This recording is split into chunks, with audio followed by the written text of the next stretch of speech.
नमस्कार, स्वागत छ यहाँहरू सबैलाई मेरो सिन्स किचनमा। मेरो नाम परिमला सिंहडा हो। मैले नयाँ किचनको सुरुवात गर्दैछु।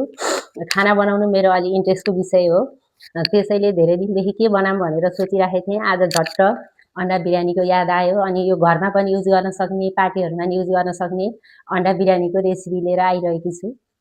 अब सुरु गर्छु है त बनाउन। हाम्रो किचनको सुरुवात चाहिँ अब यहाँबाट सुरु हुन्छ। फर्स्टमा अब अन्डा बिरयानी बनाउँदा त अन्डाको आवश्यक पर्छ। अन्डा सँगसँगै चामल पनि अब चाहियो बिरयानीलाई। चामल मैले भिजाइसकेको छु। अब अन्डा चाहिँ उमाल्न जाँदैछु। अब मैले अन्डा उसिन्नलाई सुरु गर्दैछु। अन्डा चाहिँ आफ्नो आवश्यकता अनुसार हजुरहरूले जति पनि लिन सक्नुहुन्छ। मैले चाहिँ यहाँ यस्तै 8-9वटा अन्डालाई बोइल गर्दैछु। अन्डालाई 8-10 मिनट राखेर बोइल गर्दाखेरि ठिकै हुन्छ। 8 देखि 10 मिनटमा रेडी हुन्छ। तेल राखिदिन्छु।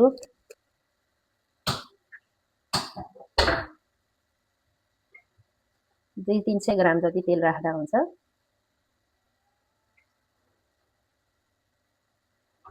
अब एकछिन तेललाई तात्न दिन्छु। अब हाम्रो तेल तातिसक्यो। मैले यो चाहिँ फ्राईको लागि प्याज यति लिएकी छु। 2वटा प्याज काटेर एउटै साइजमा काटेर लिएकी छु। अब यसलाई मैले फ्राई गर्दैछु।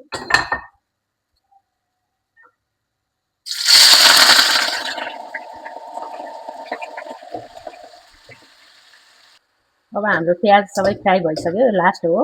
अब यही बाँकी रहेको तेलमा चाहिँ मैले अन्डा फ्राई गर्छु।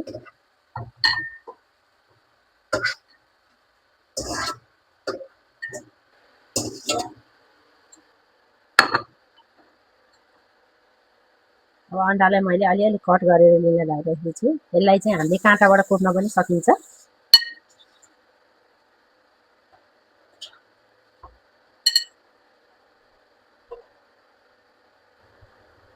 अब मैले यसमा अन्डा फ्राई गर्न लागिरहेको छु।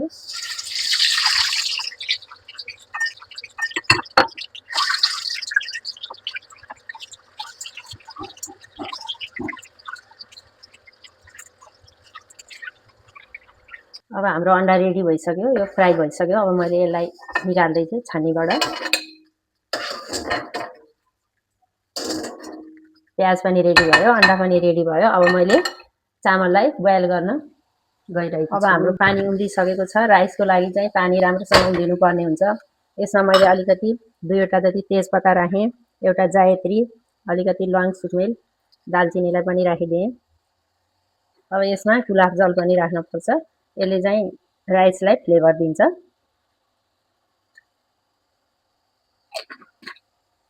अलिकति नुन पनि राख्नलाई बिर्सिनु हुँदैन, किनभने चामलमा यसले चाहिँ टेस्ट दिन्छ।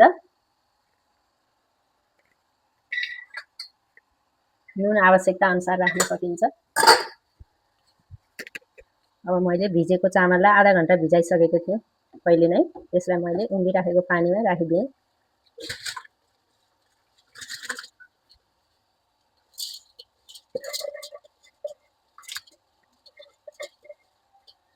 चामललाई चाहिँ हामीले 75% पकाउँदाखेरि ठिकै हुन्छ, किनभने अहिले पछि फेरि हामीले पकाउनै बाँकी हुन्छ।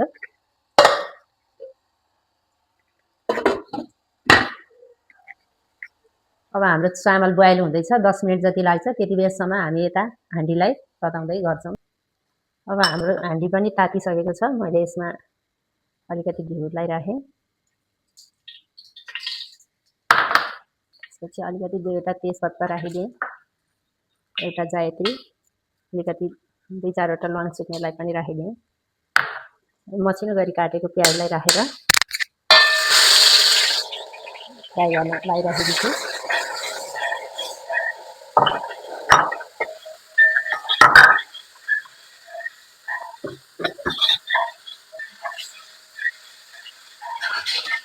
यो प्याज फ्राई हुने बेलासम्म मैले अघि बोइल गरेको राइसलाई यहाँ तारेर राखेँ। यसलाई मैले यसरी फिजाएर राखेको छु, किनकि फेरि धेरै पाक्छ भनेर फिजाएर राखिदिएको छु। अब प्याज फ्राई भइसक्यो। अब यसमा मैले अलिकति लसुन र अदुवाको पेस्टलाई राखेर यसलाई पनि फेरि फ्राई गर्छु।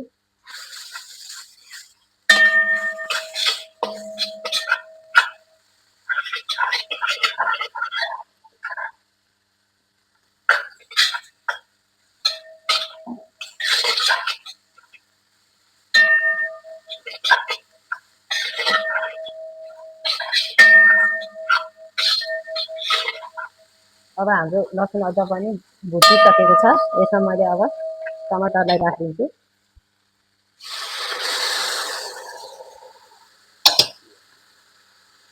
दुईवटा मसिनो गरेर काटेको टमाटरलाई यसमै राखेर फेरि ग्रेभीको लागि मैले रेडी गर्दैछु।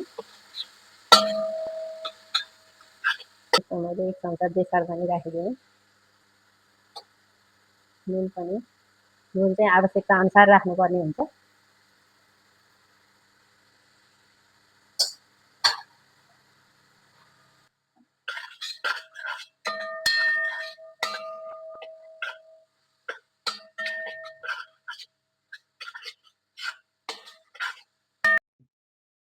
हाम्रो मसला अब पाकिसक्नु लाग्यो। यसमा मैले 2-3वटा हरियो खुर्सानीलाई पनि राखिदिएँ। यो मसला पाक्दा पाक्दै मैले चाहिँ यहाँ बिरयानीको लागि चाहिने मेन बिरयानी मसला चाहिँ आफैले भुटेर तयार गरेकी छु। 2-4वटा सुकमेल, ल्वाङ अनि ठुलो अलैँची, जायत्री सबैलाई भुटेर पिसेर मैले आफैले घरमा बिरयानी मसला रेडी गरेछु। अब यसलाई मैले राखिदिएँ।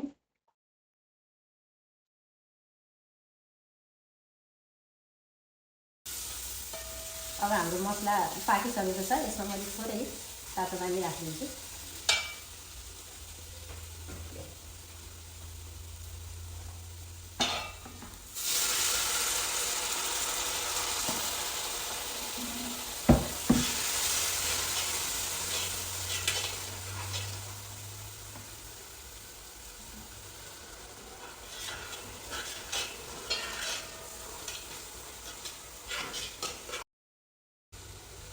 यसमा मैले अलिकति नुनको डाँठाइ पनि राखिदिएँ। यसले चाहिँ फ्लेभर दिन्छ।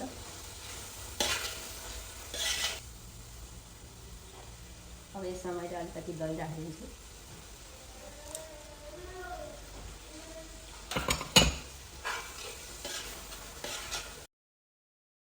अब हाम्रो मसला पाकिसकेको छ। यसमा मैले अब अलिक बोइल गरेर फ्राई गरेर राखेको अन्डालाई राखिदिन्छु।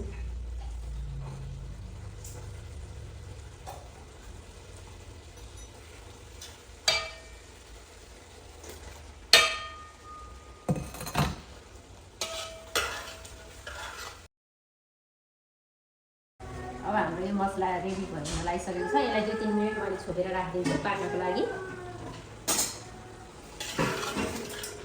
यसलाई 2-3 मिनट छोपिदिनु पर्ने हुन्छ।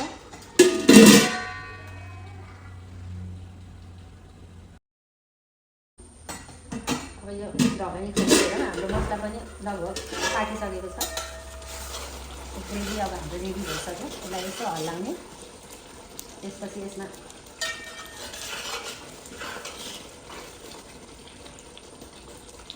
हामीले आगोको फ्लेम चाहिँ लोमा नै राखेछौँ, किनभने पिर लाग्छ भनेर।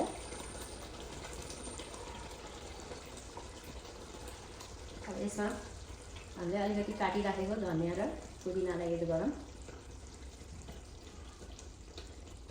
अब यसपछि हामीले अघि हामीले बोइल गरेर राखेको राइसलाई राख्छौँ। बाबु राइस दिनुहोस् त प्लिज। धन्यवाद।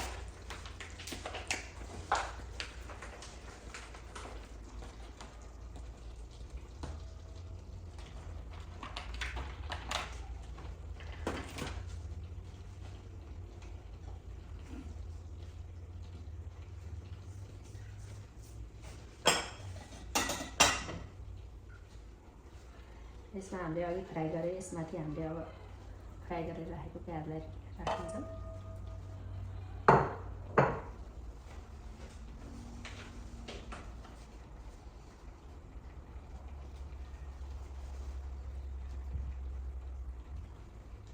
अलिकति धनिया र मिटलाई पनि यसमा राखिदिने। यसको माथि अर्को लेयर राइसलाई राखिदिने।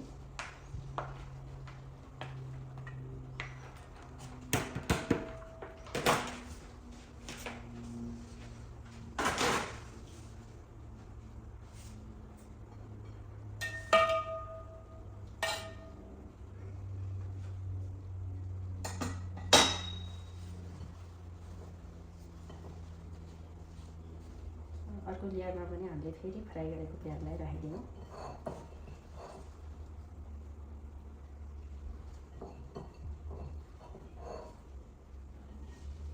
अनि अलिकति धनिया र पुदिनालाई पनि यसमाथि मैले राखिदिएँ। त्यसपछि मैले अलिकति यो मैले यसमाथि अलिकति केसर राखिदिन्छु।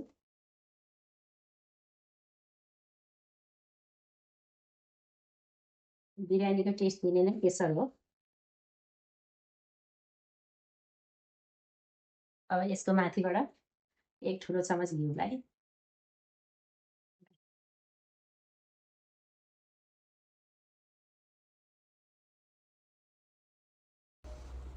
अब हामीले सबै यहाँ सामान राखिसक्यौँ। अब हामीले यसलाई 5 मिनटको लागि ढक्कन बन्द गरेर छोडिदिन्छ। ग्यासको फ्लेम चाहिँ हामीले लोमा राख्नुपर्ने हुन्छ।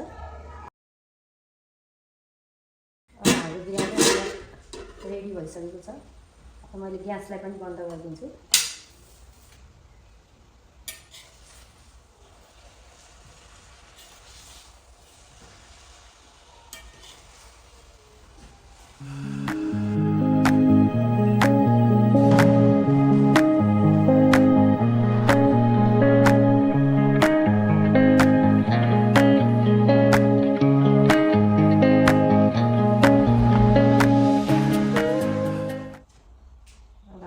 तातो बिरयानी सर्भ गरेर खान सक्छौँ।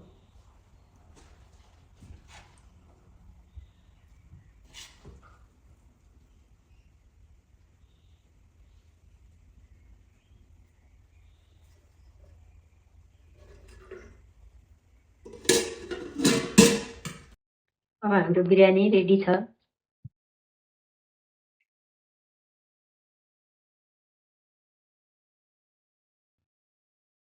हजुरहरूलाई मेरो भिडियो कस्तो लाग्यो? मेरो किचनको सुरुवातसँगैको फर्स्ट भिडियो हो यो। हजुरहरूलाई मन पर्यो भने लाइक गर्न सक्नुहुन्छ। मन परेन भने हजुरहरूले डिसलाइक पनि गर्न सक्नुहुन्छ। कमेन्टमा केही सल्लाह सुझावहरू लेखेर दिन पनि सक्नुहुन्छ। फेरि पनि म हजुरहरूको माझ यस्तै अरू भिडियोहरू लिएर उपस्थित हुनेछु। हजुरहरूको दिन शुभ रहोस्। हवस्, धन्यवाद।